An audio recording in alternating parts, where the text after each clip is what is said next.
بسم اللہ الرحمن الرحیم۔ السلام علیکم، میں شجیع اللہ فراست، آپ دیکھ رہے ہیں نیشنل اور انٹرنیشنل نیوز پر مشتمل 4 ٹی وی کا خصوصی خبرنامہ دنیا بھر سے، یعنی خبریں آپ کی نظر سے۔ سب سے پہلے headlines. Welcome to Hidayah Islamic International School, where education meets excellence, a world-class learning environment designed to inspire young minds. Every morning begins with warmth, respect, and a welcoming atmosphere. Experienced teachers and active participation. Hands-on experiment in our modern science labs. A well-stocked library nurtures a love for reading and knowledge. With strong Islamic values, join Hidayah Islamic International School.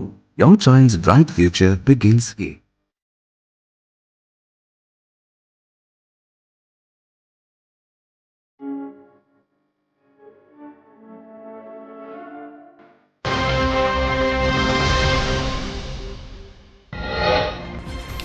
Middle East پھر بھڑک اٹھا، امریکہ اور ایران کے درمیان فوجی جھڑپیں، IRGC نے بحرین میں بھی حملہ کیا۔ ساحلی ایران پر امریکی حملے، تہران نے ہرمز میں ٹینکر اور بحرین میں فوجی اڈے کو نشانہ بنایا، GCC نے کی مذمت۔ ایران نے بے وقوفی سے سمجھوتے کی خلاف ورزی کی، ڈونلڈ ٹرمپ کا الزام، ایران نے کہا کارگو جہاز غیر قانونی راستے سے گزر رہا تھا۔ اسرائیل اور لبنان کے بیچ فریم ورک ڈیل سے اتفاق، IDF بعض علاقوں سے پیچھے ہٹے گی، مارکو روبیو نے کہا شروعات ہے۔ جب تک ضروری ہو بفر زون میں برقرار رہیں گے، نتن یاہو کا اعلان، حزب اللہ نے کہا لبنان اسرائیل سمجھوتا قبول نہیں ہے۔ وینزویلا زلزلے میں مرنے والوں کی تعداد 920 ہو گئی، 54,000 لاپتہ، زندہ بچنے کی امیدیں کم ہوتی جا رہی ہیں۔ یورپ کے ملکوں میں گرمی کی لہر برقرار، درجنوں موتیں، سکولز، ٹورزم، ٹرانسپورٹ سب ٹھپ۔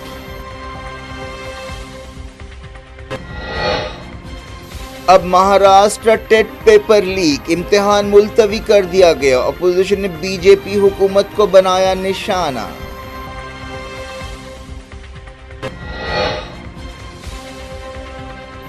رام مندر ٹرسٹ جنرل سیکرٹری چمپت رائے نے چڑھاوا چوری معاملے میں استعفیٰ دے دیا۔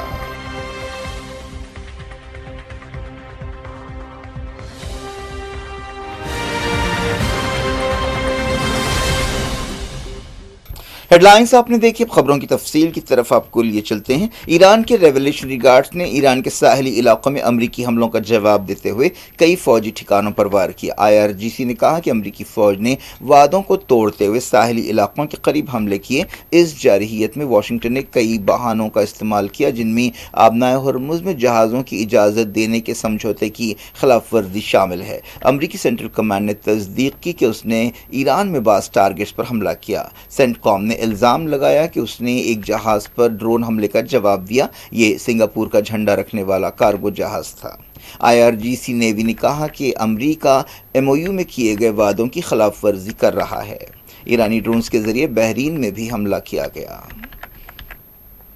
برطانیہ کی سمندری تجارت پر نظر رکھنے والے ادارے نے کہا کہ ٹینکر پر حملے کے بعد کرو ممبرز محفوظ ہیں، کسی نے بھی حملے کی ذمہ داری قبول نہیں کیا، لیکن امریکہ نے ایران پر انگلی اٹھائی ہے۔ بحرین نے کہا کہ ایران نے اس کے جزیرے پر ڈرون حملہ کیا۔ اس طرح ایک مرتبہ پھر مڈل ایسٹ میں حالات قابو سے باہر ہوتے نظر آ رہے ہیں۔ حالانکہ امریکہ اور ایران نے عبوری ڈیل کی ہے اور قطعی سمجھوتے پر پہنچنے کے لیے بات چیت شروع کی ہے۔ ایران کا کہنا ہے کہ جہازوں کو اس کے حکم پر عمل کرنا چاہیے اور وہ آبنائے ہرمز سے گزرنے والے جہازوں سے فیس وصول کرے گا، لیکن امریکہ اور خلیجی ملکوں نے ایران کی شرطوں کو رد کر دیا ہے۔ امریکی صدر ڈونلڈ ٹرمپ نے الزام لگایا ہے کہ ایران نے بے وقوفی سے سمجھوتے کی خلاف ورزی کی ہے۔ وائٹ ہاؤس میں میڈیا سے بات چیت کرتے ہوئے ٹرمپ نے اس بارے میں بھی سوال کا جواب دینے سے انکار کر دیا کہ ایران کے ڈرون حملے کا جواب کس طرح دیا گیا۔ اس تعلق سے پوچھے جانے پر ٹرمپ نے کہا کہ آپ کو معلوم ہو جائے گا۔ ایرانی عہدیداروں نے کہا کہ کارگو جہاز کو اس لیے نشانہ بنایا گیا کیونکہ وہ سمندری راستے سے گزرنے کے لیے غیر قانونی روٹ استعمال کر رہا تھا۔ اس طرح کاغذ پر تو امریکہ اور ایران نے سمجھوتا کیا، لیکن سمندر میں خاص طور پر آبنائے ہرمز کے علاقے میں صورتحال نازک ہے۔ اس دوران ایران کی طرف سے بنائی گئی پرشین گلف اسٹریٹ اتھارٹی نے جہازوں کے گزرنے کے لیے بعض اصول جاری کیے ہیں۔ یو اے ای نے بحرین میں ایران کے ڈرون حملوں کی مذمت کی ہے۔ ایک بیان میں وزارت خارجہ نے کہا کہ یہ حملہ بحرین کی خود مختاری کی خلاف ورزی ہے اور اس کی سیکیورٹی اور استحکام کے لیے خطرہ ہے۔ وزارت نے یو اے ای کی طرف سے بحرین کی تائید کا اظہار کیا۔ اس سے پہلے بحرین کی سرکاری نیوز ایجنسی نے وزارت خارجہ کا ایک بیان جاری کیا جس میں ایرانی حملے کی مذمت کی گئی اور اسے بحرین کی خود مختاری کی خلاف ورزی قرار دیا۔ وزارت نے کہا کہ ڈرون حملے سے بحرین کے شہریوں کی سلامتی خطرے میں پڑ گئی اور یہ عالمی قانون کی سنگین خلاف ورزی ہے۔ کویت نے بھی بحرین میں ایران کے ڈرون حملوں کی مذمت کی۔ وزارت خارجہ نے ایکس پر ایک بیان میں کہا کہ ایسی خلاف ورزیوں کا جاری رہنا امن و استحکام کی کوششوں کو نقصان پہنچانے کے برابر ہے۔ کویت نے بحرین سے یکجہتی کا اظہار کیا۔ جی سی سی نے بحرین پر ایرانی حملے کی مذمت کی۔ جی سی سی سیکریٹری جنرل جسیم محمد البدیوی نے کہا کہ ایران سویلین انفراسٹرکچر کو ٹارگٹ کر رہا ہے۔ انہوں نے بحرین کی طرف سے کیے جانے والے تمام فیصلوں کی تائید کی۔ ایران نے اپنے ساحلی علاقوں میں امریکی حملوں کی مذمت کی۔ ایران کی وزارت خارجہ نے الزام لگایا کہ امریکہ نے یو این چارٹر اور ایم او یو کی خلاف ورزی کی ہے۔ وزارت نے کہا کہ ایران کو سیلف ڈیفنس کا حق حاصل ہے اور اس کی فوجوں نے امریکہ سے متعلق ٹارگٹ پر جوابی حملہ کیا۔ ایران نے خلیجی ملکوں سے کہا کہ وہ اپنی زمین کا استعمال ایران کے خلاف سرگرمیوں کے لیے کرنے نہ دیں۔ اس کے علاوہ یونائیٹڈ نیشنز اور عالمی اداروں سے کہا گیا کہ وہ ان کارروائیوں کو عالمی قانون کی خلاف ورزی قرار دے۔ ان جھڑپوں کے ساتھ ایران اور امریکہ کے درمیان جو ایم او یو ہوا تھا وہ ایک سخت آزمائش اور امتحان سے دوچار ہو گیا ہے۔